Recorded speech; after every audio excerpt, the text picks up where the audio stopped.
چلائیں گے اتنے نعرے لگیں گے۔ یہاں کے لوگ سائلنٹ مزاج ہیں، سمجھنا چاہتے ہیں تو ہم اسی انداز سے گفتگو کرتے ہیں۔ بہرحال اللہ تبارک و تعالیٰ آپ کے عقیدے کی حفاظت فرمائے، جب تک رہے اللہ تعالیٰ سنیت پر اور عشق رسول پر زندہ رکھے۔ میں آگے بڑھتا ہوں میری بات کو لے کر، ایک ہی جملے پر میں گفتگو کرتا ہوں، ایک ہی جملہ آپ سمجھ کے چلیے۔ ہماری پوری زندگی کا دار و مدار کس چیز پر ہے؟ ہماری پہچان کیا ہے؟ ہماری لائف، ہماری زندگی، ہمارا جینا مرنا یا ہمارا نام کس چیز پر ہے؟ سارا کا سارا ڈیپینڈ ہے تاجدار مدینہ صلی اللہ علیہ وسلم کی ذات پر۔ وہ جو نہ تھے تو یاد ہے آپ لوگوں کو، وہ جو نہ تھے تو اور وہ جو نہ ہو تو، یہ جملہ بس اس کو یاد رکھیں۔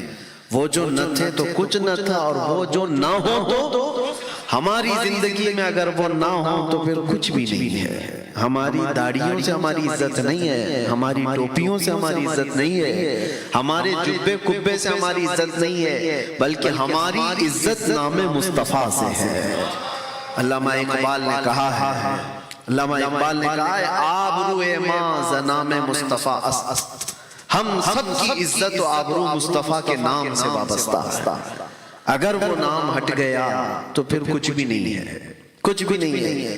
جس کو اعلیٰ حضرت کیا کہتے ہیں؟ وہ جو نہ تھے تو کچھ نہ تھا، وہ جو نہ ہو تو کچھ نہ ہو۔ جان ہے وہ جہان کی، اور جان ہے تو جہان ہے، جان ہے تو جہان ہے۔ آپ کو ایک بات یاد رکھنا چاہیے، پوری جہان کی جان کو کہا گیا ہے، پورے دنیا کی جان ہے وہ، اور ہماری جان کیسے نہ ہو؟ اور قرآن کہتا ہے النبی اولیٰ بالمؤمنین من انفسہم، قرآن میں اللہ فرماتا ہے نبی مومنوں سے ان کی جان سے زیادہ قریب ہے۔ جان سے زیادہ چیز کیا ہو سکتی ہے؟ قریب۔ لیکن قرآن کہہ رہا ہے کہ نبی تمہاری جان سے زیادہ قریب ہے۔ اسی لیے بزرگوں نے ہمیں یہی عقیدہ دیا ہے کہ اللہ کی سرتاب قدم شان ہے یہ، انسان نہیں انسان، وہ انسان ہے یہ۔ قرآن تو ایمان بتاتا ہے انہیں، اور ایمان یہ کہتا ہے میری جان ہے۔ بات سمجھ میں آ رہی ہے؟ وہ ایمان کی بھی جان ہے، ہم سب کی عزتوں کی بھی جان ہے۔ اور آدمی جب جان کی پرواہ کرے گا تبھی زندہ بھی رہے گا، جان کی پرواہ کرے گا تو زندہ رہے گا۔ اس بات کو سمجھ کر کے چلیے۔ اور اگر کسی کو اس کی جان کی پرواہ نہیں ہو تو کبھی بھی مر جائے۔ جان کی پرواہ کرنے کا مطلب یہ ہے کہ ہم سب کو عزت رسول کی پرواہ کرنی چاہیے، وہ ہماری جان ہے، وہ ہماری جان ہے۔ میں آپ کو بتاتا ہوں، مجھے کچھ ڈپارٹمنٹ والے اٹھا کر لے گئے اور کافی دیر تک ایک مسئلے میں انویسٹیگیٹ کر رہے تھے۔ کہا کہ آپ اتنا زیادہ بیان میں جو ہے سختی کیوں لاتے ہیں؟ ایک آفیسر صاحب انہوں نے ہم سے کہا کہ جب بھی ایسی کوئی بات آتی ہے بلاسفیمی جس کو بولتے ہیں، گستاخی حضور صلی اللہ تعالیٰ علیہ وسلم کی شان میں کوئی توہین کر رہا ہے تو اتنی زیادہ آپ کے اندر کیوں انرجی ہے؟ آپ ہی کیوں بولتے ہیں؟ میں نے ان سے کہا آپ کو اس میں کیا پوچھنا ہے وہ پوچھئے۔ کہا نہیں، بس اس مسئلے میں آپ اتنا کڑک کیوں ہوتے ہیں؟ صاحب میں آپ کو بتا رہا ہوں، 3 بڑے بڑے آفیسر بیٹھے ہوئے تھے۔ میں نے ان سے کہا اگر میں کہوں آپ کی ماں بدکار تھی، وہ کرسی سے اٹھ گئے۔ کہا کہ میری مثال کیوں دے رہے ہیں آپ؟ میں نے کہا میں آپ کو گالی نہیں دے رہا ہوں، اگر کسی نے کہا تو آپ کیا کہیں گے؟ آپ تو پاور میں ہیں، وردی میں ہیں، یونیفارم آپ کے پاس ہے، سب کچھ ہے۔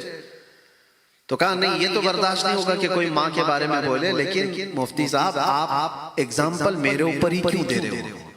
میری ماں کو ہی کیوں بول رہے ہو؟ کہا میں کچھ بھی نہیں، آپ کی ماں کو بھی نہیں کہہ رہا، نہیں کہوں گا، لیکن ایک بات یاد رکھیے، آپ کو اپنی ماں کے بارے میں سننا بھی برداشت نہیں، اور ہم کروڑوں ماؤں سے زیادہ اپنے نبی سے محبت کرتے ہیں۔ ہمارے لیے ہمارے نبی پاک صلی اللہ تعالیٰ علیہ وسلم کی محبت ہزاروں نہیں کروڑوں ماؤں سے بڑھ کر کے ہے، جس نے ہمیں ماں کی عزت بتائی ہے، جس نے ہمیں ماں کی محبت سکھائی ہے، اس رسول کے خلاف ہم سن کر کے کیسے گوارا کر سکتے ہیں؟ اور آج یہ پوائنٹ سمجھ کر کے چلنا، ہم زندہ ہیں یا مردہ ہیں کیسے پتا چلے؟ امام غزالی رحمۃ اللہ تعالی علیہ فرماتے ہیں جب آدمی امت مسلمہ زندہ ہے یا مردہ ہے پتہ کرنا ہو تو ان کے نبی کے بارے میں ان سے بات کر کے دیکھو۔ حضور پاک صلی اللہ علیہ وسلم کی بات کرتے ہیں چہرہ کھل جاتا ہے، وہ زندہ ہے، وہ زندہ ہے۔ حضور پاک صلی اللہ تعالی علیہ وسلم کی باتوں پر اس کے چہرے پر کوئی اثر ہی نہیں آتا تو مردہ ہے۔ وہ جی تو رہا ہے لیکن وہ مردہ ہے، اس لیے کہ جان کو جب بھی آدمی کوئی ٹچ کرتا ہے تو اس کے اندر حرکت تو ہوتی ہی۔ ایک مرے ہوئے آدمی کو آپ 1000 واٹ کا کرنٹ بھی لگاؤ کیا ہونے والا ہے؟ کچھ ہوگا؟ زندے آدمی کو 5 واٹ کا بھی تھوڑا سا چٹکا لگاؤ پھر دیکھو کیسے ہوتا ہے۔ کیوں؟ جان ہے تو حرکت ہو جائے گی، کرنٹ تھوڑا سا لگے گا حرکت ہو جائے گی۔ اور مردہ آدمی کو 1000 واٹ کا کرنٹ بھی لگاؤ کچھ نہیں ہوگا، زیادہ کالا ہو جائے گا اور کالا ہو جائے گا۔ یہ بات یاد رکھو، زندوں کی محفل میں حضور پاک صلی اللہ تعالی علیہ وسلم کا نام لیتے ہی جو حرکت آتی ہے یہ تمہاری زندگی کی علامت ہے۔ آپ نے دیکھا ہمارا مزاج کیا ہے؟ آپ کے ہاں مزاج ہے یا نہیں پتہ نہیں، لیکن سنی صحیح العقیدہ ہر محلے میں ہر جگہ پر اگر حضور کا نام لیا جائے اشہد ان محمد رسول اللہ صلی اللہ علیہ وسلم، آپ انگوٹھے چومتے ہیں؟ انگوٹھے چومتے ہیں آپ؟ میں نے حضور کا نام لیا، آپ نے انگوٹھے چوم کر کیا کیا؟ آنکھوں سے لگا۔ کیا میں نے اس کا ڈائریکشن دیا تھا آپ کو؟ اس کا آرڈر کیا تھا؟ کوئی اشارے میں بولا تھا؟ میں نے حضور کا نام لیا، آپ نے انگوٹھے چومے اور لگا لیا۔ کس نے بولا؟ یہ ہاتھ جو ہے دیکھو آپ انسان کی فطرت میں ہے، کبھی گانے بجتے ہیں تو خود بخود ہاتھ ہلنے لگتے ہیں کچھ لوگوں کے، دھن اور میوزک آئے تو ہاتھ پیر ہلنے لگتے ہیں۔ انسان کی فطرت میں کچھ چیزیں ایسی غیر اختیاری ہے، اختیار سے نہیں کرتا، وہ نیچرل ہے۔ اسی طرح سے سنیوں کے نیچر میں ہے، حضور کا نام آتے ہی اس کے انگوٹھے خود بخود چلے جاتے ہیں۔ یہ حضور کی محبت جو اندر موجود ہے وہ اس سے وہ کرواتی ہے۔ یہ سب میں آپ کو جو باتیں بتا رہا ہوں یہ زندگی کے باقی ہونے کی علامتیں ہیں، اور اسی وجہ سے ہم آپ کے ساتھ بیان بھی کر رہے ہیں، خطاب بھی کر رہے ہیں۔ اگر یہاں زندے نہ ہوتے تو ہم بیان بھی کیوں کرتے؟ مردہ لوگوں میں ہم کیا بیان کریں؟ جہاں پر حضور پاک صلی اللہ تعالی علیہ وسلم کے نام پاک کو لے کر کے آئیں کائیں ہے تو میں وہاں جاتا ہی نہیں۔ اور دوسری ایک خاص بات، میری امیج آج جس طرح سے بنائی گئی ہے ہمارے ملک میں، خاص طور پر ایک پروپیگنڈا کے طور پر خاص طور پر بنایا گیا کہ یہ کٹر وادی ہے، بھڑکاؤ بھاشن دیتا ہے، پرووک کرتا ہے، جو بھی ہے یہ سب باتوں کو لے کر کے بہت سارے مسلمانوں میں بھی تھوڑا سا ڈر رہتا ہے کہ پتہ نہیں مفتی صاحب ان کے ساتھ بیٹھوں گا تو کل مجھے بھی کیس نہ ہو جائے، پولیس مجھے بھی نہ اٹھا لے جائے۔ بہت سارے لوگ بچنا بھی چاہتے ہیں۔ ایسے میں موریشیس کے شمیم صاحب ہیں، تیم اللہ صاحب ہیں، قاری صاحب ہیں، ان سب سے میں بھی یہی پوچھ رہا تھا آپ لوگوں کو ڈر نہیں لگا کہ مجھ سے تھوڑا بہت جو لوگ ریزرو رہنا چاہتے ہیں دور رہتے ہیں، آپ کیسے بلا رہے ہیں؟ وہ بھی اس ملک میں آپ رہتے ہیں۔ تو انہوں نے یہی کہا کہ آپ سے ہماری محبت آپ کے چہرے سے نہیں ہے، حضور پاک کی نسبت سے ہے۔ اللہ کے نبی صلی اللہ تعالی علیہ وسلم کی محبت کی وجہ سے ہے، اور اس جرم میں اگر ہم کو کوئی سزا ہوتی ہے تو اس سزا کا مزہ ہی الگ ہے۔ میرے عزیزو ایک بات یاد رکھو، ہر آدمی آج کمفرٹ زون میں جینا چاہتا ہے۔ کمفرٹ زون کا مطلب یہ ہے کہ وہ کوئی بھی تھوڑا سا اسٹرگل نہیں چاہتا۔ تو پھر میں کہتا ہوں اگر ذرا برابر بھی اسٹرگل نہیں کرنا ہے، مصیبت نہیں دیکھنا ہے، تو کربلا کی داستان سننا چھوڑ دو۔ غوث پاک کی کرامتیں بیان تو ہوتی ہیں، ان کی اسٹرگل والی لائف سننا چھوڑ دو، غریب نواز کا سفر سننا چھوڑ دو. کوئی زندگی ایسی نہیں ہے بزرگوں کی جنہوں نے اسٹرگل نہ کیا ہو. دین اسلام ہمیشہ قربانیاں مانگتا ہے، اور جو صرف حلوہ پراٹھے والا دین لے کے چلنا چاہتا ہے وہ تو کبھی بھی ڈاواں ڈول ہوگا. حالات جب ادھر کے ہو جائیں گے تو ادھر کے ہو جائے گا. اسی لیے ہمیشہ اپنے آپ کو اس بات کے لیے تیار رکھو، میرے دین اسلام پر چلنے کی وجہ سے پہلے تو اللہ کی بارگاہ میں دعا کریں کہ مولا کبھی مجھے آزمائش میں مت ڈال، میں امتحان کے قابل نہیں ہوں، میرا امتحان مت لے. لیکن اگر امتحان کی گھڑی آ گئی تو اے اللہ مجھے ہر مصیبت پر صبر کرنے کی توفیق دیتے. ہاں، یہ نہیں کہ وہاں سے بھاگ گئے. جیسے ابھی میں بتا رہا تھا جیل کے حالات میں نے خود دیکھا ہے. سال 2 سال جس کے جیل میں ہو جائے تو پھر وہ بہکی باتیں کرنے لگتا ہے، خدا کے خلاف، قرآن کے خلاف. کہا کچھ نہیں ہے. اسٹرگل کی جو لائف ہے یہ بہت سارے چیلنجز لے آتی ہے. اسلام پر قائم رہے گا کہ نہیں رہے گا؟ ایک چیز میں آپ کو بتاتا ہوں. حضور پاک صلی اللہ تعالیٰ علیہ وسلم مکہ میں ہیں. ایک صحابی حضرت ابو جندل، نام یاد رکھنا، حضرت ابو جندل. اس وقت کفار مکہ مشرکین پکڑ لیتے تھے اور قید کرتے تھے. ابو جندل کو بھی قید کر لیا، مارتے تھے، روز مارتے تھے، تکلیفیں دیتے تھے. اور اس اثنا میں حضور صلی اللہ تعالیٰ علیہ وسلم ہجرت کر کے مدینے چلے گئے اور یہ کافروں کی جیل میں رہ گئے. سوچو آپ، جرم کچھ بھی نہیں ہے، صرف اسلام لانے کی بنیاد پر ان کو جیل کے اندر رکھا گیا ہے، زنجیروں سے باندھ کر کے، چین سے. اور 6 سال گزر گئے تھے. اس کے بعد نبی پاک صلی اللہ تعالیٰ علیہ وسلم جب واپس عمرہ کے لیے آ رہے تھے، آپ کو تاریخ معلوم ہونا چاہیے، مکہ کے کافروں نے راستہ روک دیا. حضور صلی اللہ تعالیٰ علیہ وسلم سے کہا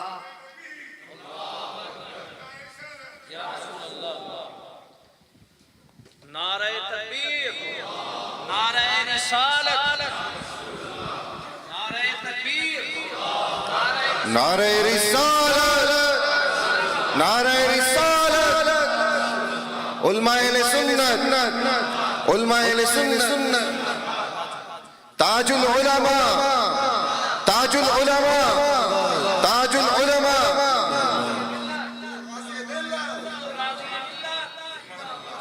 فیضان مخدوم اشرف، فیضان مخدوم اشرف، اولاد مخدوم اشرف.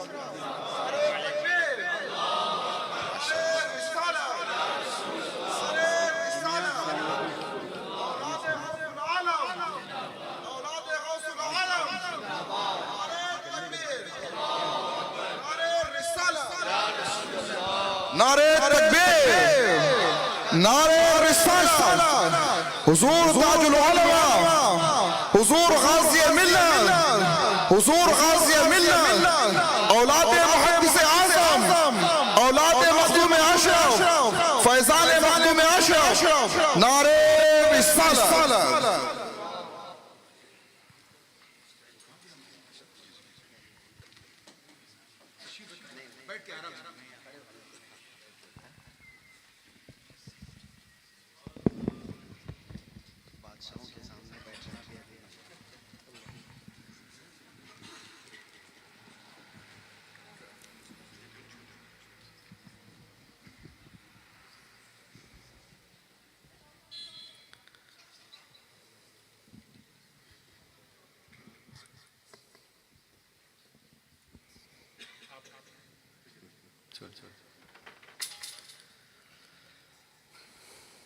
ایک بار درود پاک پڑھ لیتے ہیں. اللہم صلی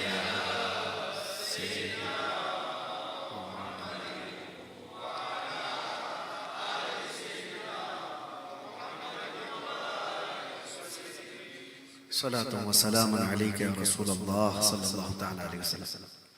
اب میں آپ کو نظر نہ بھی آؤں تو چلے گا، اصل چہرے نظر آ رہے ہیں بس کافی ہے.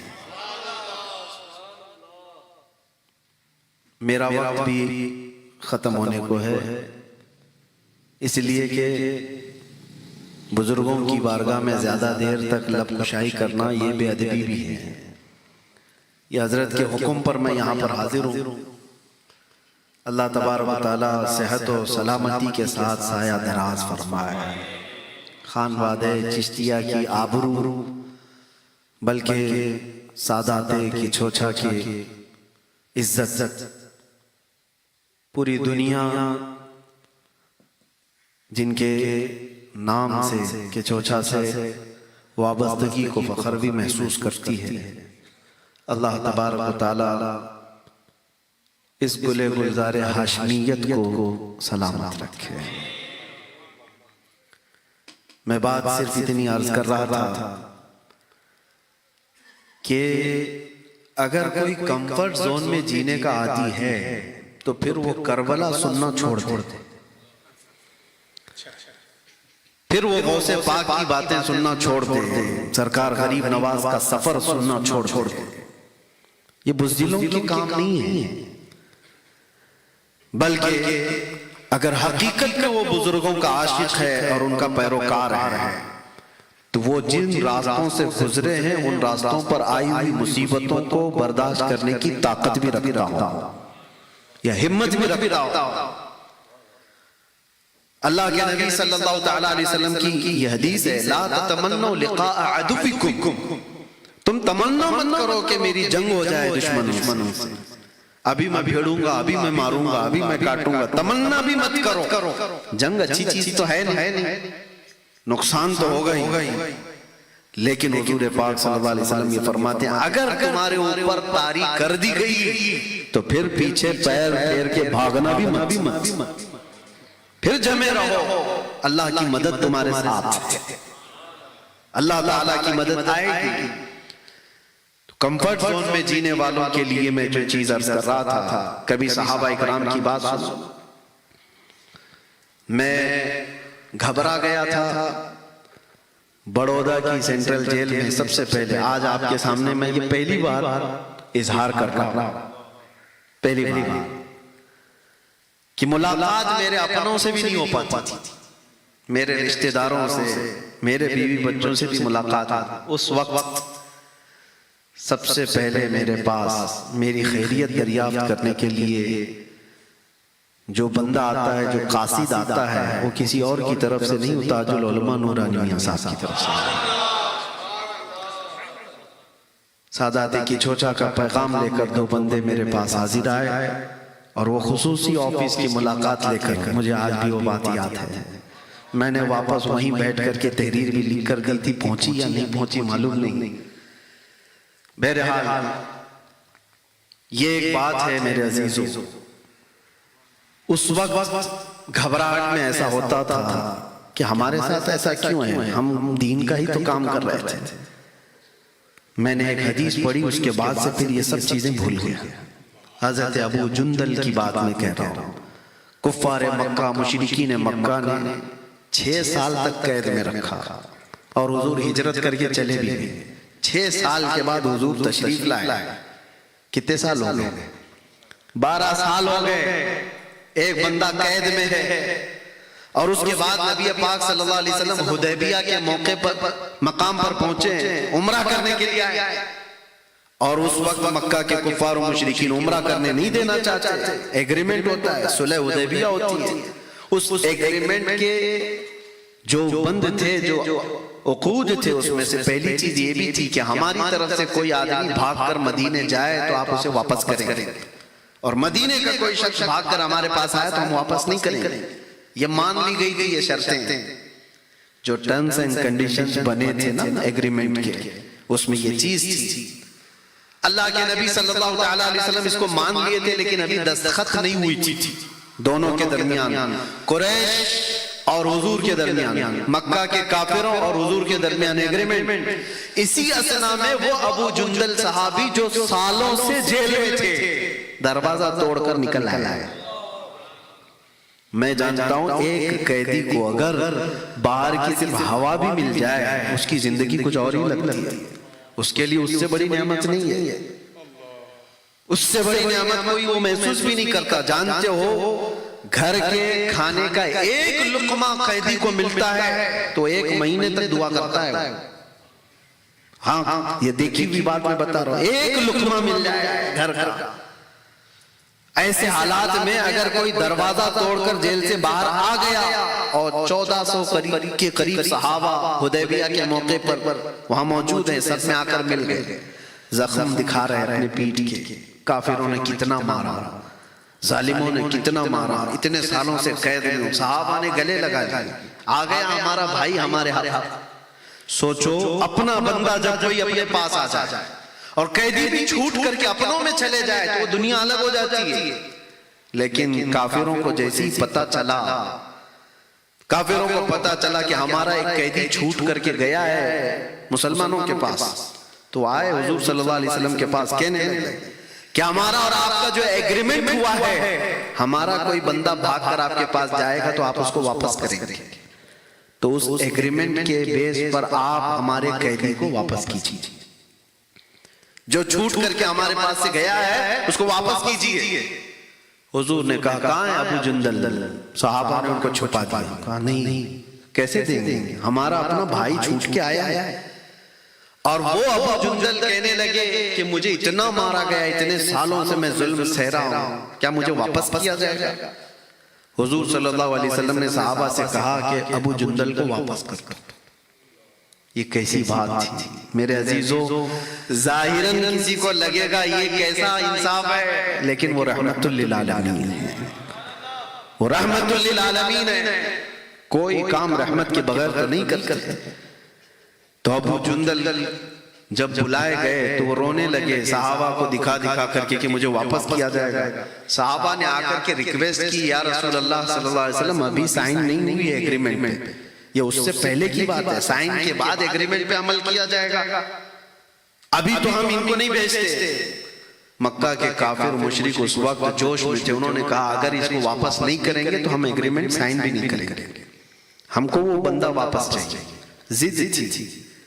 اللہ کے رسول صلی اللہ تعالیٰ علیہ وسلم نے فرمایا کہ ابو جندل کو واپس بھیج دو. صحابہ نے ہو سکتا ہے اپنے دل پر پتھر رکھ کر کے اس چیز کو, حالات کو دیکھ کر کے محسوس کیا ہو, ابو جندل کو واپس کر دیا گیا. میں یہ سوچتا تھا کسی بندے کو 12 سال کے بعد حضور واپس کہیں جیل میں چلے جاؤ, واپس چلے جاؤ قید میں, ایسا کیا ہو سکتا ہے؟ برداشت کی طاقت کتنی ہونی چاہیے اس بندے کے اندر, کتنا سہنے کی طاقت ہونی چاہیے. پھر میں نے محسوس کیا کہ حضور پاک صلی اللہ تعالیٰ علیہ وسلم نے ان کو جو واپس کیا وہ کس لیے, چاہتے تو اس کو رکھ لیتے, ان کے لیے جنگ بھی ہو سکتی تھی. نہیں میرے عزیزو, بات یہ تھی کہ ان سزاؤں کو سہنے کے بعد پھر اگر اور اسٹرگل کرنے کی ہمت ہے اور طاقت ہے تو یہی تمہارا ایمان ہے. اور یہاں بات جیل کی اور سزا کی نہیں تھی. اللہ کے نبی صلی اللہ علیہ وسلم نے فرمایا لا یؤمن احدکم حتی یکون ہواہ تبعا لما جئت بہ, اس وقت تک تم میں سے کوئی مومن نہیں ہو سکتا جب تک کہ اپنی خواہشات کو میری مرضی کے مطابق نہ کرنا. جب تک رسول اللہ صلی اللہ علیہ وسلم کی مرضی کے مطابق تمہاری زندگی نہیں بنتی, اس وقت تک تم پورے مومن نہیں کہلائے جا سکتے. ہو سکتا ہے تمہاری مرضی ہو آزاد جینے کی, میرے مصطفیٰ کی مرضی ہے کہ تو قید میں جیے, قید کو اگر پسند کر لیا تو تو مومن کامل. اپنے آرام کو, اپنے کمفرٹ زون کو قربان کیا اگر حضور کی مرضی کے لیے, تو یہ ایمان ہے. اور اس کے بغیر میرے عزیزوں کو ایمان نہیں ہے.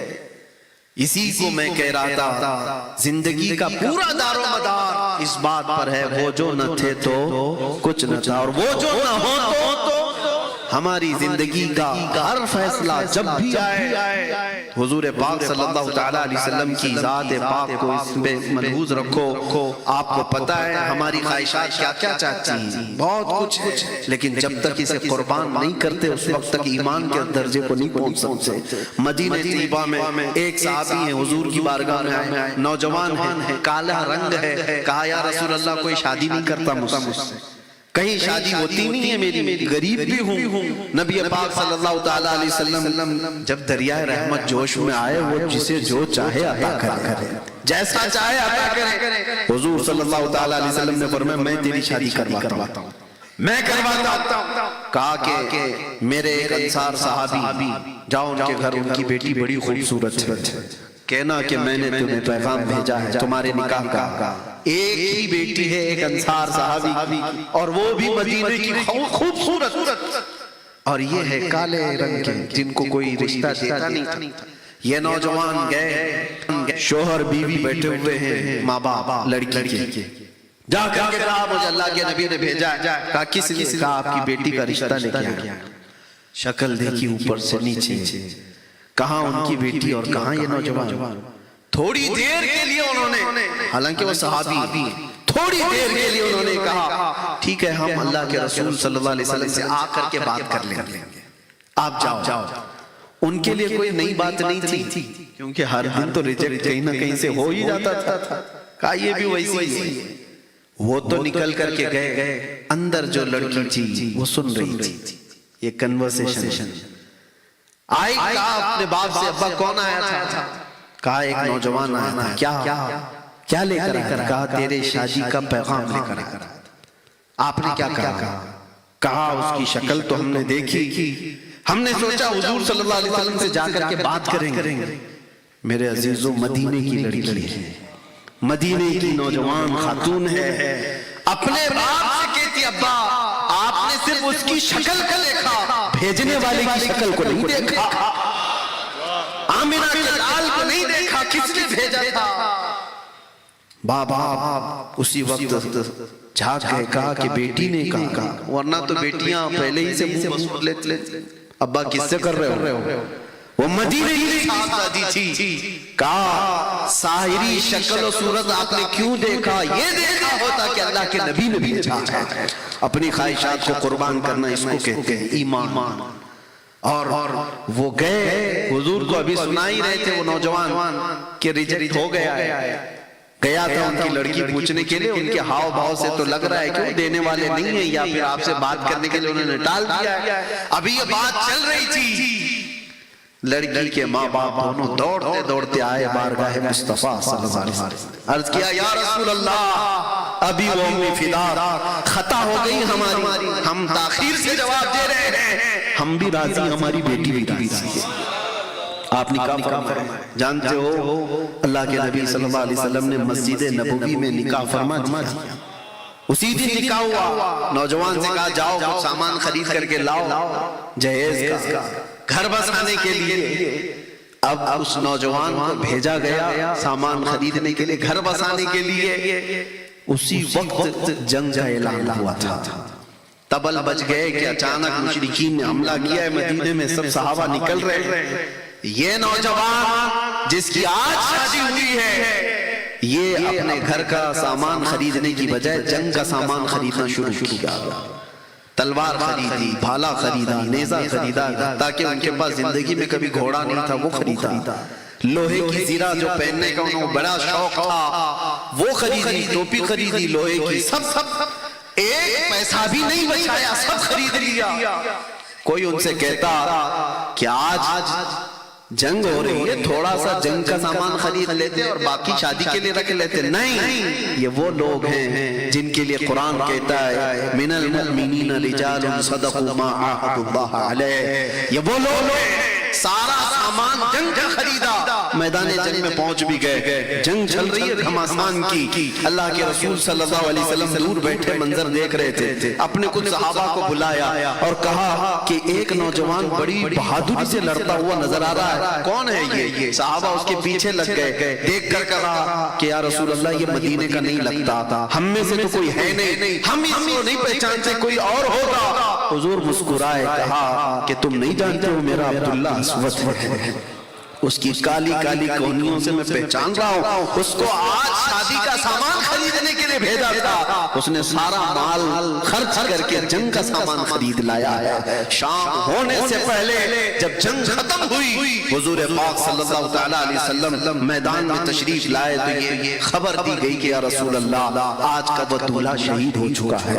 اللہ اکبر، وہ جو نوجوان جس کی آج شادی ہوئی ہے میدان جنگ میں سویا ہوا ہے۔ جب نبی پاک وہاں سے گزر رہے تھے وہاں بیٹھ گئے اور عبداللہ اسود کا چہرہ لے کر اپنی گود میں رکھا اور ان کے چہرے سے دھول کو صاف کیا اور پھر یہ آیت پڑھنے لگ گئے، من المؤمنین رجال صدقوا ما عاهدوا اللہ علیہ، مومنوں میں سے کچھ لوگ ہیں جنہوں نے اللہ سے کیا ہوا وعدہ پورا کر کے دکھا دیا۔ یہ وہ ایمان کی اعلیٰ مثال ہے۔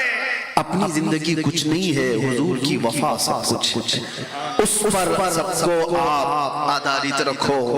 ایک صحابی انس بن نزیر، ہمارے سارے رشتے میرے عزیزوں، ایک بات یاد رکھنا، میں نے جملہ شروع کیا تھا کہاں سے، وہ جو نہ ہو تو، سارے رشتوں میں اس بات کو یاد رکھنا، وہ جو نہ ہو تو، ماں بھی کچھ نہیں لگتی، باپ بھی کچھ نہیں لگتا، بیٹا بھی کچھ نہیں لگتا، اگر رشتہ حضور سے نہ ہو، اگر حضور پاک صلی اللہ تعالیٰ علیہ وسلم کی نسبت سلامت نہیں تو پھر کوئی رشتہ ہی نہیں ہے۔ انس بن نزیر ایک جوان صحابی اور حضور پاک صلی اللہ تعالیٰ علیہ وسلم کے رازدار صحابی، حضور اپنے راز شیئر کرتے تھے، سیکریٹ باتیں حضور پاک صلی اللہ علیہ وسلم، جنگوں کی تدبیریں ان سے بات کرتے تھے، لیکن ہوتا ہے جوانی میں انس بن نزیر کو بہت زیادہ عشق تھا ان کی بیوی سے۔ ہاں، ان کی شادی ہوئی تھی اور بیوی سے عشق کرتے تھے، بہت محبت کرتے تھے، بہت زیادہ محبت رکھتے تھے۔ ایک دن ان کے گھر میں حضور قیام کر رہے ہیں، مکہ سے ایک قاصد آیا، کچھ پیغام لے کر کے آیا، جنگ کی تیاری چل رہی ہے، مکہ والے فلاں فلاں پلاننگ کر رہے ہیں۔ ایک خط تھا، ایک لیٹر تھا جو حضور صلی اللہ تعالیٰ علیہ وسلم کو مکہ کے قاصد نے لا کر دیا۔ حضور نے حضرت انس بن نزیر سے کہا پڑھو، پڑھ کے سنایا اور حضور نے کہا یہ میرا اور تیرا راز ہے، کسی کو معلوم نہیں ہونا چاہیے، بند کر دو، اس کے باہر یہ خبر نہیں جانی چاہیے۔ کہا یا رسول اللہ صلی اللہ علیہ وسلم آپ کی عزت کی سلامتی، آپ کے راز کی سلامتی میری جان سے بڑھ کر کے۔ حضور تشریف لے گئے، جب رسول پاک چلے گئے بیوی اندر سے آتی ہے، کہتی ہے انس، اللہ کے رسول صلی اللہ تعالیٰ علیہ وسلم گھر میں آئے تھے، کیا بات چل رہی تھی؟ تو انس بن نزیر نے کہا بات جو بھی چل رہی تھی وہ میں بتا نہیں سکتا، میرا اور رسول اللہ کا مسئلہ۔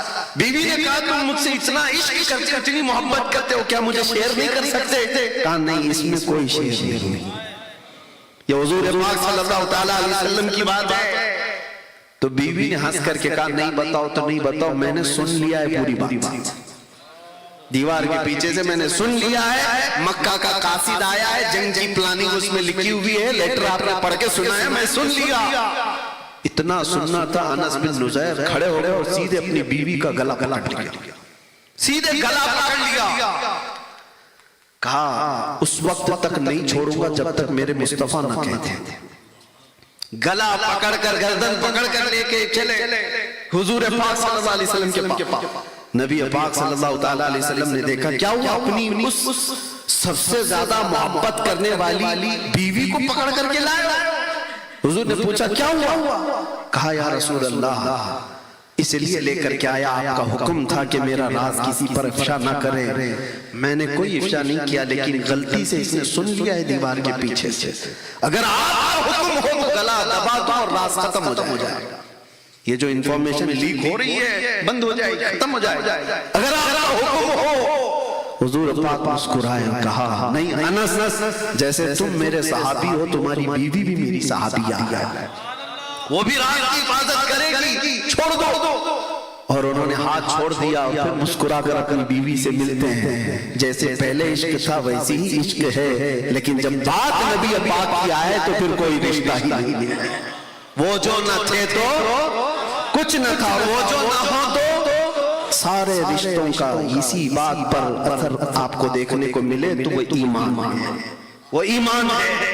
اور اگر آپ دوسرے رشتوں کو اہمیت دیتے ہو، دوسری باتوں کو اہمیت دیتے ہو جیسے کہ امام غزالی نے جو فرمایا مردہ ہیں یا لوگ زندہ ہیں، یہ دیکھنا ہو تو ان کے سامنے اپنے نبی کی بات کر کے دیکھو، اگر ان کے چہرے کھل جاتے ہیں تو کرنٹ لگا ہوا ہے اور زندگی ہے ان کے اندر، اور اگر کوئی حرکت ہی نہیں ہوتی تو جیسے میں نے کہا مردے کو 1000 واٹ کا کرنٹ بھی لگاؤ حرکت نہیں ہوگی، ہو سکتا ہے اور کالا ہو جائے، جل کے اور کالا ہو جائے۔ حضور پاک کی محبت کی بات زندوں میں کی جائے تو حرکت آتی ہے، اسی لیے نعرے ہمارے یہاں لگتے ہیں زیادہ، حرکت ہماری یہاں زیادہ ہوتی، کیوں؟ یہ زندگی کی علامت ہے، اور اللہ کرے کہ یہ زندگی ہمیشہ سلامت رہے۔ میرے عزیزو یہ اگر چھوٹ گئی تو کچھ بھی نہیں ہے، کچھ بھی نہیں ہے۔ اسی جملے پر میں گفتگو ختم کروں گا، زیادہ بزرگوں کا وقت میں نہیں لوں گا، بس وہ جو نہ ہو تو سو تو نہیں رہے آپ لوگ، ابھی اصل زندگی آپ کو دیکھنی ہے، باقی ہے۔ میں جگانے آیا ہوں تھوڑی دیر کے لیے، میں فیلڈ بنا دوں تاکہ اس میں اچھے بیج بوئے جائیں اور اچھی فصل بھی آپ کو دیکھنے ملے۔ آپ اس بات کو پھر سے دہرائیں، وہ جو نہ ہو تو زندگی میں بھی وہ جو نہ ہو تو، ہماری مسجدوں میں بھی وہ جو نہ ہو تو، اذانوں میں بھی وہ جو نہ ہو تو، نمازوں میں بھی وہ جو نہ ہو تو، ارے قبر میں بھی وہ جو نہ ہو تو، حشر میں بھی وہ جو نہ ہو تو کہیں کام نہیں چلنے والا ہے۔ وہ جو نہ ہو تو کچھ نہ ہو، قبر میں بھی یہی حال ہے۔ اسی لیے سیدنا عمر ابن خطاب حضور کے ساتھ بیٹھے ہیں، رسول پاک صلی اللہ تعالیٰ علیہ وسلم قبر کے حالات بتا رہے ہیں کہ جب مردے کو دفن کر دیا جائے گا، فرماتے میرے آقا یاتیانی ملکانی عینانی ازرقانی، 2 فرشتے آئیں گے ایسے جن کی نیلی آنکھیں ہوں گے، کالا چہرہ ہوگا، جھنجھوڑ کر اٹھائیں گے، پوچھیں گے تیرا رب کون ہے، تیرا دین کیا ہے۔ یہ سوالات اس کے لیے اتنے سخت ہو جائیں گے کہ بہت سارے لوگ جواب جلدی دے نہیں پائیں گے۔ یہ قبر کے حالات حضور بیان کر رہے تھے، توجہ چاہتا۔ حضرت عمر سے حضور نے پوچھا، عمر تمہاری قبر میں جب یہ فرشتے آئیں تب کیا کہو گے؟ توجہ ہے، تمہاری قبر میں جب فرشتے آئیں گے تب کیا کہو گے؟ وہ فرشتے ایسے نہیں ہیں کہ رشوت لے کر کسی کو چھوڑ دیں گے یا کسی کا کوئی تعلق بتا کر کے وہ چھوڑ دیں گے، وہ اپنی ڈیوٹی پوری کر رہے ہوں۔ فرشتوں کا درد تو رہے گا ہی سب کو۔ عمر تم کیا جواب دو گے؟ تو حضرت عمر نے کیا کہا جانتے ہو؟ حضرت عمر حضور سے پوچھتے ہیں یا رسول اللہ صلی اللہ علیہ وسلم، پہلے آپ مجھے یہ بتا دیں آج جو میں آپ سے محبت کرتا ہوں کیا یہ محبت مرنے کے بعد قبر میں بھی باقی رہے گی؟ حضور نے فرمایا دنیا والوں کی محبت ختم ہو جائے گی، مجھ سے جو محبت کرتا ہے وہ حشر تک باقی رہے گی، قبر میں بھی باقی رہے گی، حشر میں بھی باقی رہے گی۔ تب حضرت عمر فاروق جھومنے لگ گئے اور کہا یا رسول اللہ اگر یہ محبت باقی رہے گی تو قبر میں جو بھی ہوگا میں نپٹ لوں گا، جو بھی ہوگا میں نپٹ لوں گا۔ کیوں یا رسول اللہ؟ صحابہ کا یہ نعرہ تھا کل مصیبت بعدک جلل یا رسول اللہ، اے اللہ کے رسول اگر آپ ہمارے ساتھ ہیں تو پھر ہر مصیبت چھوٹی ہے، ہر مصیبت ہلکی ہے۔ آپ اندازہ کرو یہ دولت اگر تمہارے ساتھ ہے تو یہاں پر بھی آرام سے جی پاؤ، قبر میں بھی جی پاؤ، قبر میں بھی سکون سے رہ پاؤ، اور حشر کی بات تو حشر کی ہے، عرش حق ہے مسند رفعت رسول اللہ کی، دیکھنی ہے حشر میں عزت رسول اللہ کی۔ آپ اللہ کے نبی صلی اللہ تعالیٰ علیہ وسلم سے بے حد محبت کرتے ہیں، دنیا میں جب محبت کرتے تھے تو اسی لیے قیامت کے دن بھی بے فکر وہ رہے گا بندہ۔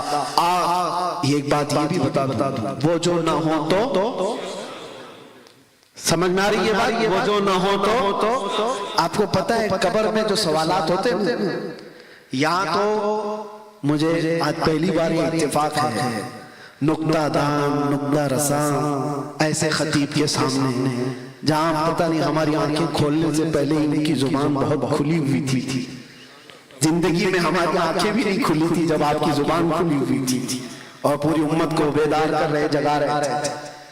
میں چھوٹی سی بات آپ کے سامنے عرض کر رہا ہوں، قبر میں 3 سوالات ہوتے ہیں، پتہ ہے آپ کو، اور یہ آلریڈی لیک ہیں، صاحب پتہ ہے کسی کو، کوئی امتحان ایسا بھی ہوتا ہے جس کے کوشچن پہلے سے لیک ہو گئے، پہلے سے بھی کہیں، اس کے باوجود بھی لوگوں کو پریشانی ہو سکتی ہے وہاں پر، تو یہ مت سمجھنا کہ رٹا مار کے جاؤں گا قبر میں جلدی جلدی بول لوں.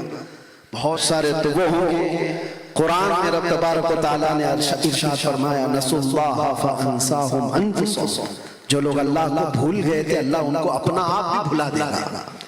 وہ اپنے آپ نہیں پہچان جائیں گے میں کون ہوں، اپنا نام بھی بھول جائیں گے لوگ جو لوگ اللہ کو بھولے ہوئے تھے. خیر سوالات کیا ہیں پتہ ہے نا؟ من ربک، تمہارا رب، جواب دے سکتے ہیں آپ؟ تمہارا رب کون؟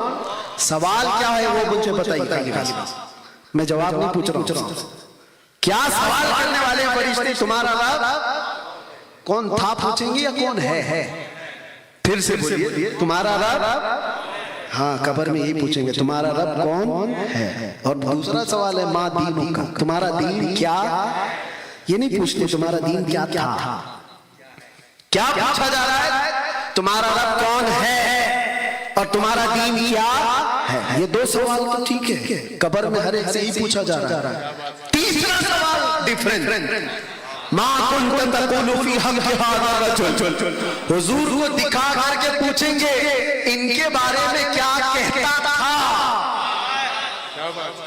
یہ نہیں ابھی کیا کہتا ہے. ارے پہلے جیسے دو سوالات تھے، تیرا رب کون ہے، تیرا دین کیا ہے، اور یہ کون ہے، اتنا ہی پوچھ لیتا.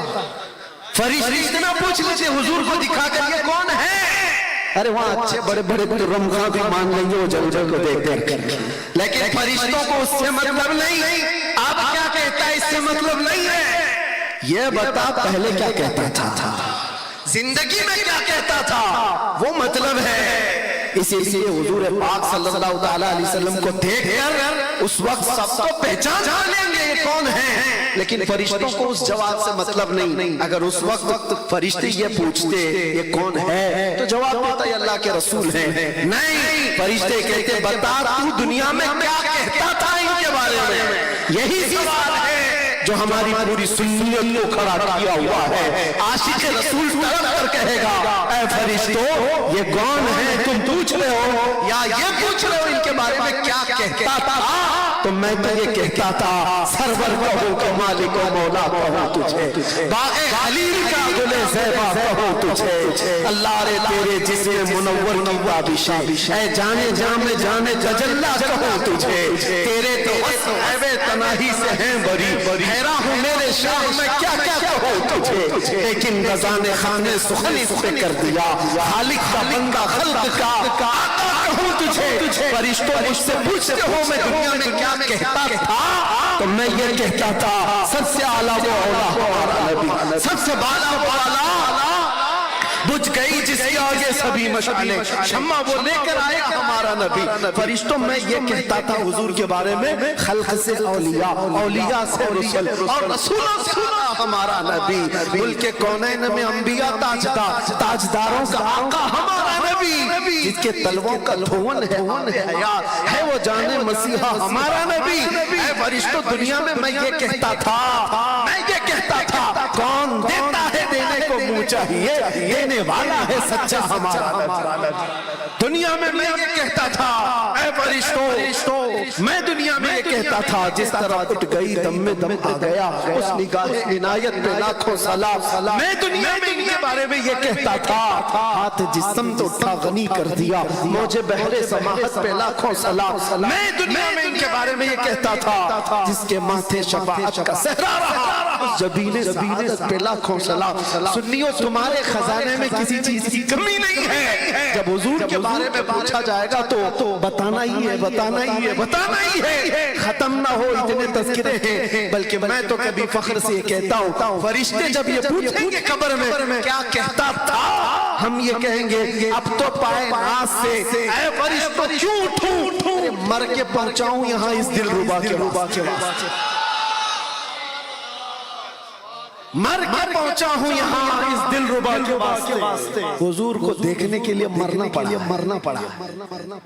بس میری گفتگو آج کی ختم ہے. وہ جو نہ تھے تو اور وہ جو نہ ہو تو اس بات کو لے کر کے چلو پوری زندگی میں. اور اپنے بچوں کو اگر کوئی صحیح چیز دے سکتے ہو دنیا میں تو ٹوائز کا گفٹ نہیں اور بڑے بڑے گھر جائیداد کا گفٹ نہیں. میں نے دیکھا ہے ابھی 2 دن پہلے کی بات میں آپ کو بتاؤں. میرے پاس ایک صاحب آئے, کروڑوں کی جائیداد ہے اور 3 بیٹے ہیں جس میں سے 2 بیٹے باپ پر کیس کیے ہوئے. ہاں وہ باپ نے جیسے جائیداد کمائی وہ میں جانتا ہوں, بہت بڑی جائیداد کا مالک ہے, کروڑوں نہیں اربوں کا, اور بٹوارا ہو رہا ہے اور اس میں 3 بیٹوں کو باپ نے بانٹ کے بھی دیا. ایک ایک بیٹے کے حصے میں نہیں جانتا 100 کروڑ سے بھی زیادہ کی جائیداد آئی. اس کے باوجود تھوڑی سی انہونی کیا ہوئی, باپ کو کورٹ میں گھسیٹ لیا. ایک اور کیس 1 مہینے پہلے, ایک باپ پیشاب کی تھیلی لگایا ہوا ہے اور ڈائلیسس بھی اس کا ڈائلیسس سے 2.5 سال سے جوجھ رہا ہے اور پیشاب کی تھیلی لے کر کے وہ موجود ہے. 5 بیٹے اور 3 بیٹیاں کچھ ہیں. یہ مسئلہ ہمارے پاس بھی آیا اور باپ مرنے کے قریب ہے, کروڑوں کی جائیداد اس کی بھی ہے. 2 بیٹیاں اور 1 بیٹا مل کر کے باپ کو کورٹ لے کے گئے رجسٹریشن کے لیے. وہ پیشاب کی تھیلی پکڑ کے کورٹ میں گھوم رہا ہے رجسٹرار کے پاس کہ اس بیٹے کو اتنا لکھوانا, اس بیٹے کو. باپ کی ہمت دیکھ کر کے بعد میں پتا چلا کہ مجبوراً اس کو ٹارچر کر کے بیٹے لے کر کے گئے. ابھی کیا فال کر کے دو, مر جاؤ گے کل تو پھر جھگڑے ہو جائے. پیشاب کی تھیلی پکڑا ہوا اپنے بیٹوں کی جائیداد لکھوانے گھوم رہا ہے. میں یہ بات کہنا چاہتا ہوں, تم جتنا بھی دے دو دنیا کی جائیدادیں, اولاد کبھی خوش نہیں ہو سکتی. اگر سب سے بڑا گفٹ کچھ دے سکتے ہو عشق مصطفیٰ کی دولت دے. ایک بار اپنے نبی پاک کی محبت ان کے سینے میں ڈالو, پھر دنیا کچھ بھی نہ دو, تمہارے بستر پر سونے کے وقت بھی یہ تمہاری اولاد سر جھکا کر تمہارے سامنے کھڑی رہے گی. تم اللہ کے نبی کی محبت ان کے سینے میں ڈالو, اللہ تعالیٰ تمہاری محبت ان کے دلوں میں ڈالتا ہے. اللہ کریم کہنے سننے سے زیادہ عمل کی توفیق عطا فرمائے اور رب تبارک و تعالیٰ اس جلسے پاک کو ہمارے لیے نجات کا ذریعہ بنائے اور حضور غازی ملت, حضور تاج العلماء, ان تمام بزرگوں کا سایہ دراز فرمائے. ان کے لبہائے ناز سے نکلے ہوئے الفاظ سے امت کو اللہ نفع عطا فرمائے. وآخر دعوانا الحمدللہ رب العالمین. السلام علیکم.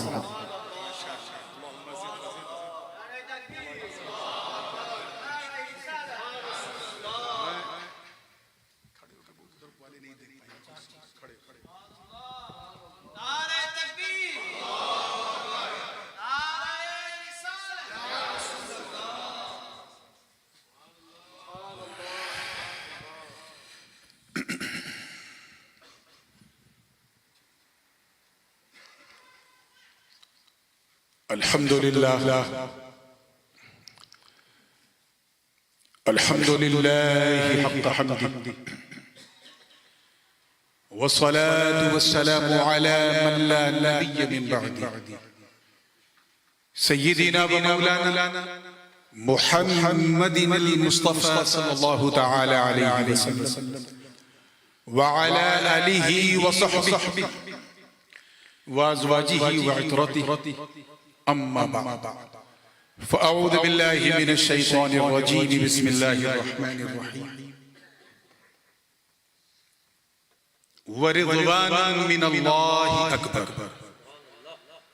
صدق الله العلي العظيم وبلغنا رسوله النبي الأمين الأمي الكريم ونحن على ذلك لمن الشاهدين والشاكرين والحمد لله رب العالمين. بارگاہ رسالت والے رسالت انتہائی حیدت و محبت کے ساتھ جھوم کر اپنے اسی مخصوص اور محبوب موریشن انداز میں درود پاک پڑھنے ہیں. اللہم صلی علی سیدنا محمد وعلی آل سیدنا محمد وبارک. میں جانتا ہوں کہ رات کافی ہو گئی, بات بھی کافی ہو گئی اور ہم لوگوں کو آنے میں اتنی تاخیر ہوئی ہے کہ مجھے پورا اندازہ ہے کہ نعت بھی کافی ہو گئی. مجھ سے پیشتر بھی آپ نے اہل سنت کی ایک انتہائی گرجتی اور برستی ہوئی آواز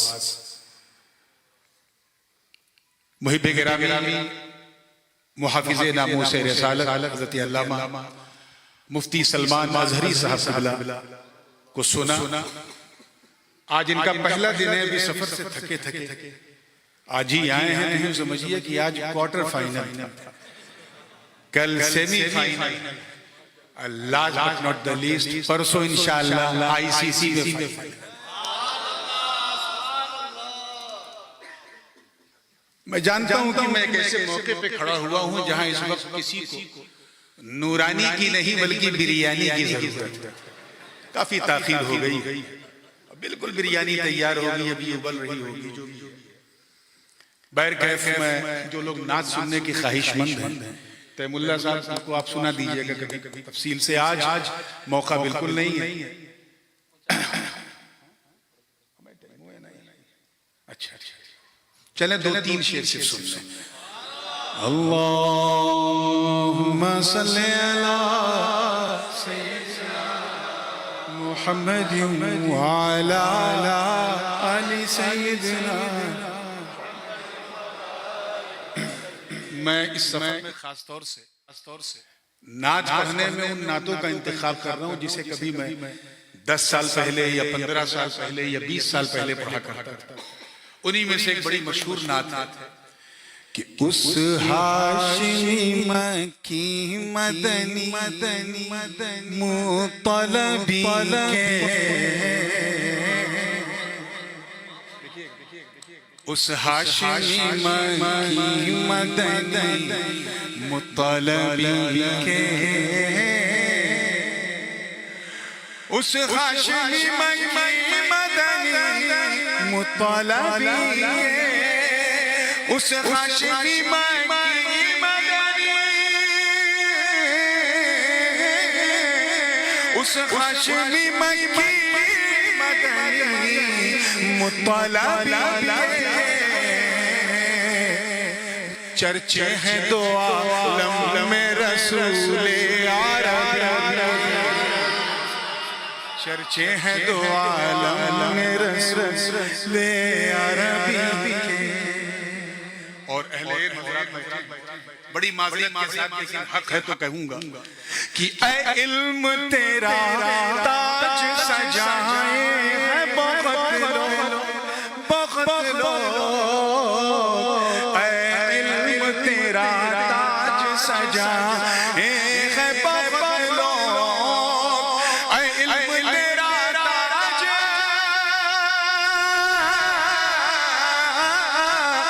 اے علم تیرا تاج سجائے ہے بخت لو.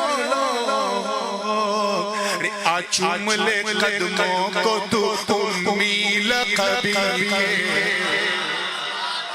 چوم لے قدموں کو تو امی لقبی کے. اور یہ شعر مجھے اس وقت بہت یاد آیا جب ہمارے پڑوسی ملک سے بھونکنے والی آواز نے یہ بھونکا اور حضور کی امیت ہی کو غلط سمجھ گیا, اتنا بڑا جاہل تھا. چوم لے قدموں کو امی لقبی کے, چوم لے قدموں کو تو امی لقبی کے. مدینہ پاک کی حاضری اللہ پاک ہم سب کو نصیب فرمائے. آداب کا عالم یہ ہے کہ شاعر کو یہ کہنا پڑا کہ ادب داہیست زیر آسمان, از عرش نظر نفس گم کر دمی آیت جنید و بایزید جا. کہ آسمان کے نیچے ایک ایسی ادبگاہ ہے, ایک ایسی بارگاہ ہے کہ یہاں نے وقت کے جنید اور بایزید سانس روک کر حاضر ہوتے ہیں کہ کہیں سانسوں کی آواز سے حضور کے مزاج لطیف کو تکلیف نہ پہنچے. تو ہما شما کی کیا ہے, میں نے اسی خیال سے فائدہ اٹھایا ہے اور پوری توجہ کے ساتھ دیکھیے گا. چوم لے قدموں کو تو امی لقبی کے, چوم لے قدموں کو تو امی لقبی کے.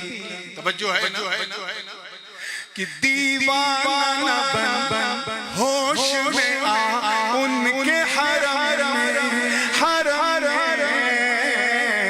دیوانہ بن ہوش میں آ ان کے حرم میں, دیوانہ بن ہوش میں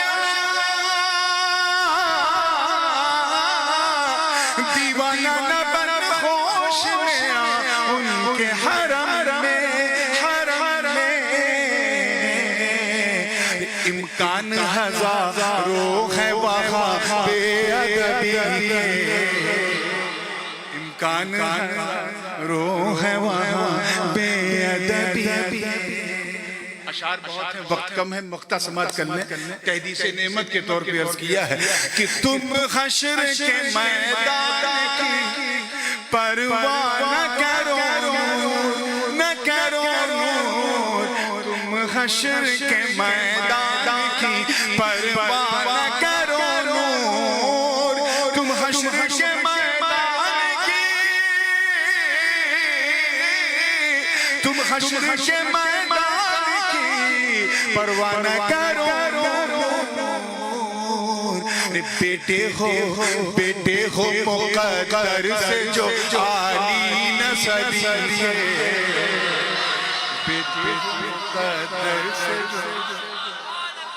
اس میں میرا کچھ نہیں ہے اسی لیے میں نے کہا مقدر سے بیٹے ہو مقدر عالی نسبی کے بیٹے ہو مقدر سے جو عالی نسبی کے پھر درود پاک پڑھنے اللہم صلی علی سیدنا محمد وعلی آل سیدنا محمد وبارک وسلم without any further delay because we already got delayed from our scheduled time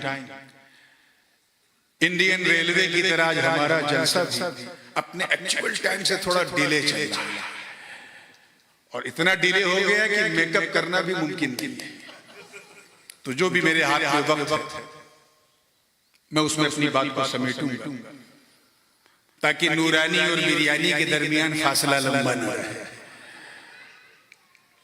میں نے کہا مبارکہ کریمہ طیبہ طاہرہ کہ ایک خوبصورت حصے کی تلاوت اللہ پاک کا ارشاد والا شان وَرِضْوَانٌ مِّنَ اللَّهِ أَكْبَرُ اور اللہ کی رضا سب سے بڑی ہے سب سے عظیم سب سے مہان ہے اللہ کی خوشنودی The pleasure of Almighty Allah is supreme than anything else. ایک سعادت مند اسٹوڈنٹ اچھا اسٹوڈنٹ اسی کو کہتے ہیں جو اپنی محنت اور لگن سے اپنے استاد کو راضی کر لے ایک لائق اور سعادت مند بیٹا بھی اسی کو کہتے ہیں جو اپنی خدمت سے اپنے ماں باپ کو راضی کر لے ایک وفا شعار خدمت گزار مرید بھی اسی کو کہتے ہیں جو اپنی خدمت سے اپنے پیر کو راضی کرتے ہیں مگر یاد رکھنا کہ اگر اللہ راضی نہیں تو پھر کسی کو راضی کرنے سے کچھ نہیں کامیاب بندہ وہ ہے جو اپنے مولا کو راضی کرے ہم سب یہاں اسی مقصد کے لیے آئے ہیں کہ بس کچھ ایسا کرتے رہے کہ اللہ راضی ورنہ موریشس کے ماحول میں 10:30 بجے رات کو کھچا کھچ بیٹھ کے کوئی سنے اور وہ بھی خالی پیٹ یہ ممکن نہیں ہے صرف اس لیے ہے تاکہ اللہ راضی ہو جائے حضور والد گرامی غازی ملت تشریف فرمائے ان کی مجلسی گفتگو جو میں نے برطانیہ میں کینیڈا میں یا دوسرے ملکوں میں خاص کر جہاں اہتمام ہوتا ہے محفلوں کا جو سنی ہے بس اسی سے کچھ فیض آپ تک پہنچانے کی کوشش کروں گا ٹارگٹ کیا کہ اللہ کو راضی کرے ظاہر سی بات ہے جب ہم یہ جانتے ہیں کہ ہم اللہ کو راضی کرنے آئے ہیں اور اسی میں ہماری کامیابی ہے تو یہ کتنا ضروری ہے کہ ہم یہ جان جائیں کہ آخر یہ راضی ہونے کا مطلب کیا ہے تو یاد رکھنا مسلمان ہر وہ چیز جو اللہ کو پسند ہے وہی اللہ کو راضی کرنے کا سب سے مضبوط ذریعہ۔ Is there anyone in this mahfil who can say openly that I born in this world by our own will? کوئی آیا ہے اپنی مرضی سے اس دنیا میں؟ Will you die by your own will?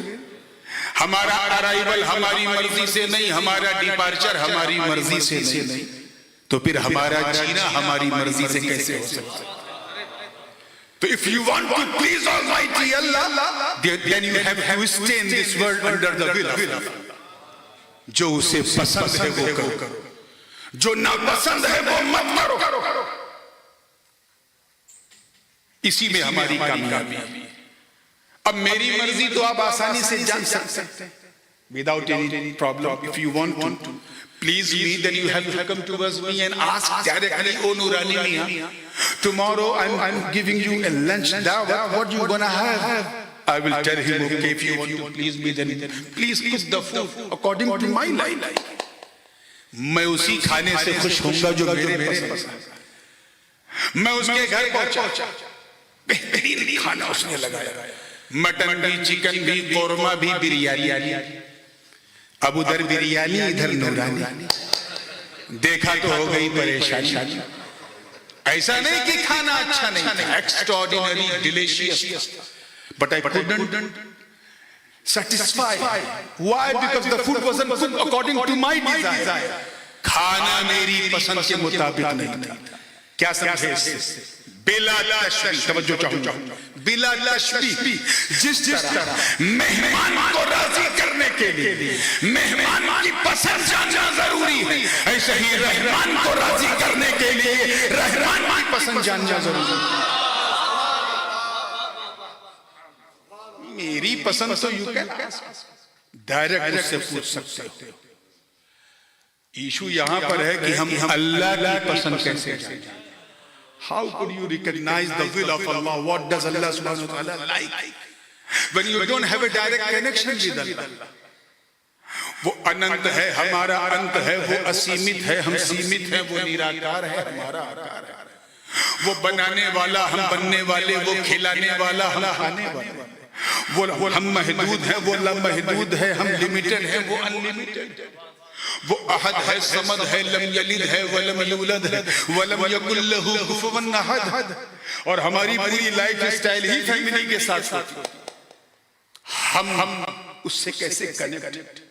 یاد رکھنا، پوری توجہ دیکھ رہا ہوں نوجوان کافی، اس لیے بیچ بیچ میں تھوڑا تھوڑا انگریزی کا بھی مرچا ڈال رہا ہوں تاکہ جو نہیں بھی سمجھنا چاہتے وہ بھی سمجھ جائیں گے۔ توجہ ہے نا آپ لوگوں کی؟ بات کو بڑی تیزی سے سمیٹ رہا ہوں اور پوری ذمہ داری کے ساتھ کہتا ہوں کہ ہمارا ڈائریکٹ کنیکشن اللہ سے نہیں۔ اللہ سبحانہ وتعالی has given us 5 sources of knowledge to recognize the things. کسی اللہ نے ہمیں 5 اندریاں، ہوا سے 5 5 ایسی طاقتیں جس کے ذریعے ہم کسی چیز کو پہچانتے ہیں۔ For example, if you want to find out about the color of this light, you have to look at the light. یہ آواز مردی کی ہے یا عورت کی ہی ہے یا شی ہے، سنو گے تو پتہ چلے۔ یہ اسمیل جو ہے وہ خوشبو والی ہے کہ بدبو والی ہے، سگندھ ہے کہ درگندھ ہے، سونگا تو پتہ چلا۔ یہ رنگ نیلا ہے کہ پیلا، دیکھا تو پتہ چلا۔ یہ مائک کڑا ہے کہ ملائم، ٹھنڈا ہے کہ گرم، چھوا تو پتہ چلا۔ یہ بریانی لکھنؤ کی ہے کہ مراد آباد کی ہے کہ حیدرآباد کی ہے یا موریشس کی، چکھا تو پتہ چلا۔ So these are the 5 sources of knowledge to recognize the thing, to identify the thing. مجھے بتاؤ، جب تم اللہ کو دیکھ نہیں سکتے، توجہ، سن نہیں سکتے، چھو نہیں سکتے، چکھ نہیں سکتے، ٹچ نہیں کر سکتے، تو اس کی پسند کو کیسے جانیں؟ بات سمجھ میں آ رہی ہے کہ نہیں؟ میں سوچ رہا ہوں ایسے ایگزامپل دے کے آپ کو سنیت آپ کی کلیئر کروں تاکہ آپ بھی سمجھ جائیں کہ سنیت ہے۔ اسی میں ساری چیز زندگی کے ساتھ دیکھیے، جانو گے کیسے۔ سیم ایشو ایک میرے مرید کے ساتھ تھا، اس نے مجھے دعوت دی اور یہ چاہا کہ نورانی میاں کی پسند کا کھانا بنا کے کھلاؤں، مگر مسئلہ یہ تھا کہ میرا ٹیلی فون نمبر اس کے پاس نہیں، اس کا میرے پاس نہیں ہے، not direct connection with me، تھا ہی نہیں تو کیا کرتا، پریشان، لیکن کلیور تھا تو وہ بھاگتا ہوا کس کے پاس جاؤں، کس کے پاس جاؤں، بھائی شمیم تم بتاؤ، امام نور الدین آپ بتاؤ۔ آپ حضرت کے ساتھ بہت رہتے ہو موریشس میں، کل میرے گھر دعوت ہے، یہ بتاؤ میں حضرت کو کیا پکا کے کھلاؤں؟ بھائی شمیم نے کہا دیکھو حضرت کو اگر دعوت دینا ہے تو it's very cheap، بہت سستی دعوت، سادی روٹی بنا دو، سادہ چاول بنا دو، سادی دال بنا دو، سادی سبزی بنا دو، سادی روٹی بنا دو، کھانا جتنا سادہ ہوگا دعا اتنی زیادہ ہوگی۔ میں اس کے گھر پہنچا اور بالکل تازہ سادہ کھانا دیکھا، کھانا تھا 2 روٹی کھا لیا 4 روٹی، کیوں؟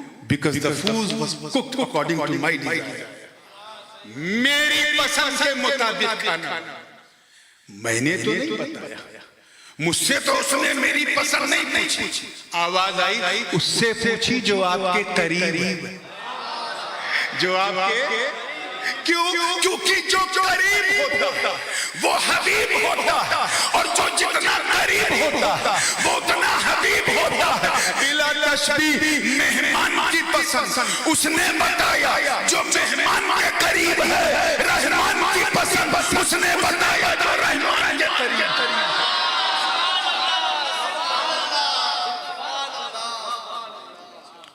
اور جو رحمان کے قریب ہیں وہی تو سارے جگت کے حبیب ہیں، یعنی احمد مصطفیٰ محمد مصطفیٰ روحی فدا ہو صلی اللہ علیہ وسلم نے فرمایا اللہ کو راضی کرنا ہے تو اپنی حساب سے اسے راضی مت کرو، اپنی پسند کے اکارڈنگ اسے راضی مت کرو، اسے نہیں پسند ہے اللہ کو راضی کرنا ہے تو شراب مت پیو، اللہ کو نہیں پسند ہے ڈرگز مت لو، اللہ کو نہیں پسند ہے اسمیکنگ مت کرو، اللہ کو نہیں پسند ہے انجیکشن مت لو، اللہ کو نہیں پسند ہے نشہ آور چیزیں استعمال مت کرو، اللہ کو نہیں پسند ہے جوا مت کھیلو، اللہ کو نہیں پسند ہے گیملنگ مت کرو، اللہ کو نہیں پسند ہے، اللہ کو راضی کرنا ہے تو نماز پڑھو، اللہ کو پسند ہے روزہ رکھو، اللہ کو پسند ہے حج کرو، اللہ کو پسند ہے زکات دو، اللہ کو پسند ہے نیکیاں کرو، اللہ کو پسند ہے خیرات کرو، اللہ کو پسند ہے۔ حضور فرما رہے ہیں صلو، نماز پڑھو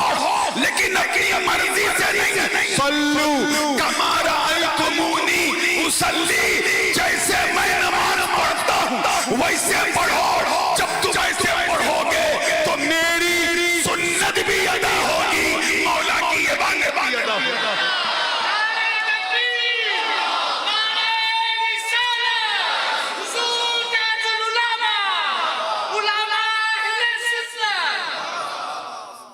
میاں اللہ کو راضی کرنا ہے تو you have to please his beloved Prophet صلی اللہ علیہ وسلم first. You have to take the دامن of رسول اللہ صلی اللہ علیہ وسلم first. اور یہ بات میں خطابت کی رو میں نہیں کہہ رہا ہوں۔ ایک بات بتائیے، میرے لیفٹ سائڈ پہ میرے والد گرامی تشریف فرما ہے، رائٹ سائڈ پہ حضور محافظ ناموس رسالت مفتی صاحب بیٹھے، اگر میں آپ سے کہوں، میں جانتا ہوں کہ کسی کو اردو 30% آتی ہے، کسی کو 40%، کسی کو 50%، کسی کو 100% سمجھ میں آتی ہے لیکن بولنے میں 20%۔ میں اس لیے آسان مثال دینے کی کوشش کر رہا ہوں، اگر میں آپ سے اردو میں کہوں کہ یہ دونوں حضرات زیادہ حقدار ہیں کہ ان دونوں کو راضی کیا جائے، بات راضی کی چل رہی، مفتی صاحب دیکھیے راضی، تو آپ کہیں گے بالکل صحیح، grammatically you have said truly صحیح، جب ذات دو ہے حق دو کا ہے تو راضی بھی دو کو کرو، لیکن اگر میں ایسی اردو بولوں کہ یہ دونوں حضرات زیادہ حقدار ہیں کہ اسے راضی کیا جائے، انہیں نہیں، not both, just one، حق دو کا راضی ایک کو کرو، کام چلے گا؟ بالکل نہیں۔ یہاں تو خیر ماحول نہیں ہے، پتہ نہیں لوگ ڈر جاتے ہیں، لیکن ہمارے انڈیا میں جب کوئی نعت شریف پڑھتا ہے تو لوگ نظر پیش کرتے ہیں، خوش وہی ہوتا ہے جس کی پاکٹ میں نظر آتا ہے، دوسرا نہیں ہوتا۔ آپ شاعر صاحب کو اگر نظر ہدیہ دیں گے گفٹ دیں گے تو شاعر خوش ہوگا، مقرر نہیں ہوگا، کیوں؟ جسے ملا پلیجر بھی اسی کو ملا، خوشی بھی اسی کو۔ تو جب ایک کو راضی کرو گے تو دوسرا کیسے راضی ہوگا؟ If you want to please both, then you have to please both. دونوں کو راضی کرنا ہے تو پھر دونوں کو راضی کرو۔ ایک کو راضی کرنے سے دوسرا راضی، بولیے سمجھ میں آ گئی بات؟ اب آؤ نص قطعی قرآن پاک سے اللہ پاک کا ارشاد، اللہ ورسولہ احق ان یرضوہ، اللہ اور اس کا رسول زیادہ حقدار ہے کہ اسے گرامیٹکلی اگر دیکھا جائے تو یہ ہونا چاہیے اللہ ورسولہ احق ان یرضوہما، اللہ اور اس کا رسول زیادہ حقدار ہے کہ ان دونوں کو راضی کیا جائے، دونوں نہیں۔ This is mentioned in Holy Quran. اللہ اور اس کا رسول زیادہ حقدار ہے کہ اسے، توجہ رہے، اسے یعنی ایک کو راضی کیا جائے۔ ہم سمجھ گئے اس پردے کے پیچھے کیا، مولا کو تو ہم ڈائریکٹ راضی کر نہیں سکتے، اس لیے مصطفیٰ کو راضی کر لو، جس نے نبی کو راضی کیا اس نے مولا کو راضی کیا۔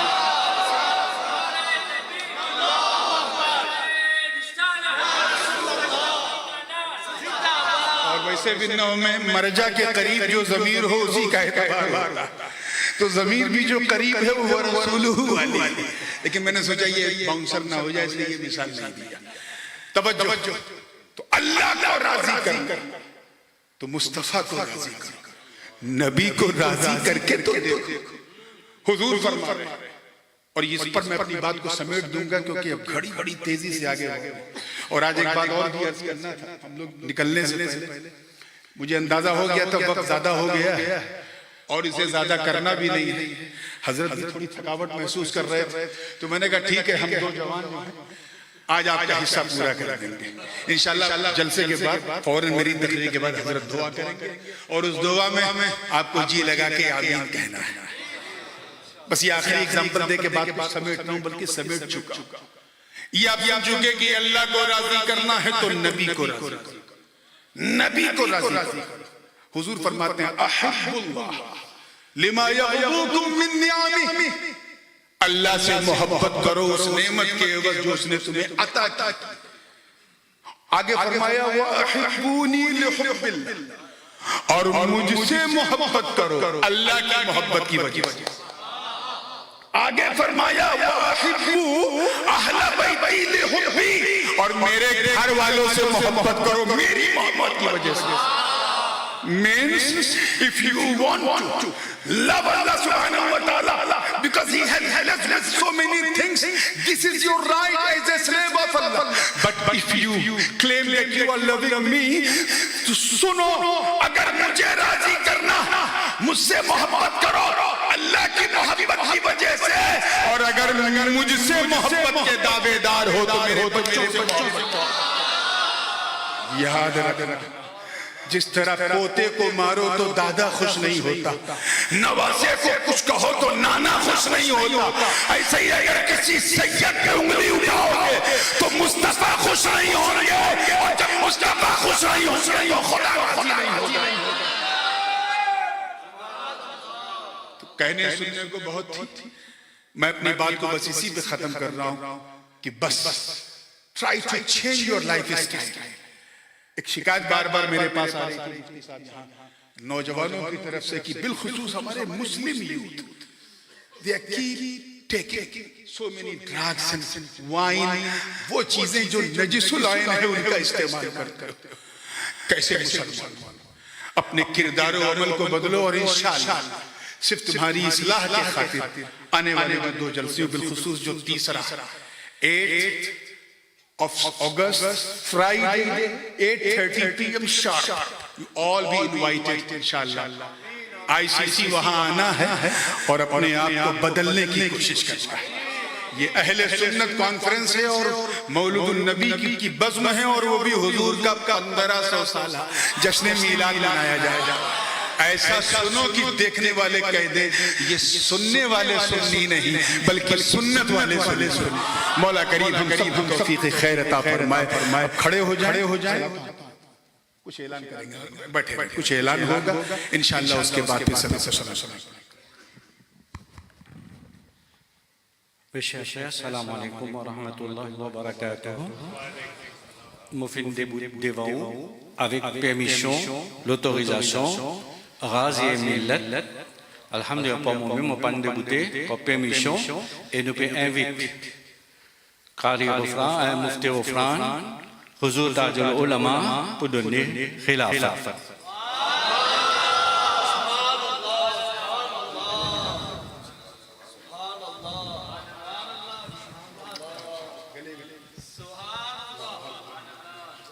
نعرہ تکبیر, نعرہ رسالت, علماء اہل سنت, تاج العلماء, غازی ملت. C'est quelqu'un qui n'a pas de bayat, il a assisé Hazrat pour expliquer comment on peut prendre bayat. C'est qu'il déjà fini pour Hazrat pour expliquer. Et pas oublier, demain, Inch'Allah, quand Mona Samim Kodadin, Rosbel, Hazrat pour faire wise, et vendredi, le 8, important pour tout le monde frère Sunnat Jamaat, de notre présence. Si de présence, Inch'Allah, quand tu es sunni, veut dire sunni fait victoire, ça joue là.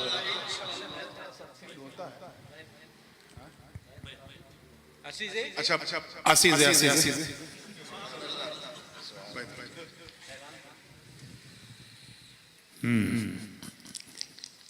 Left hand right hand سے پکڑو,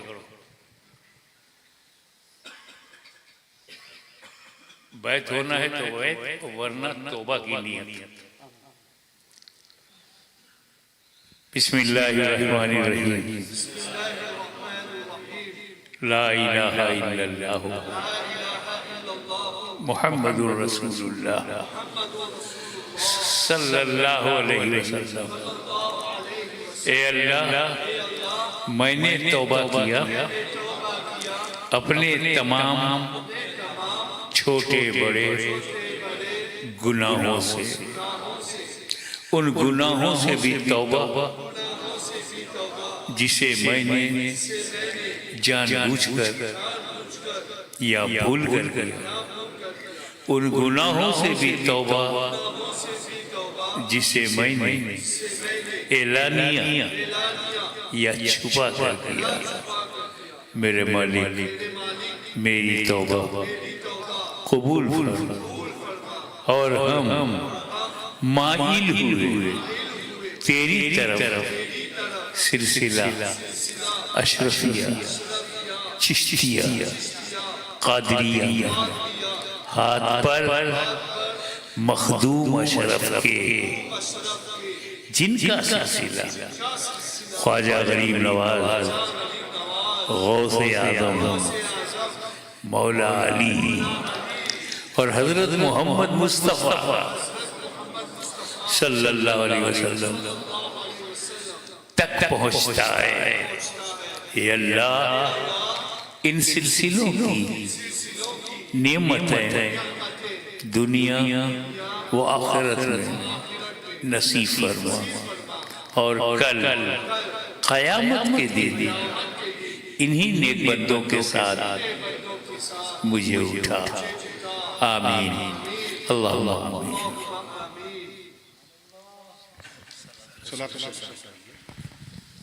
یا نبی سلام علیکہ, یا رسول سلام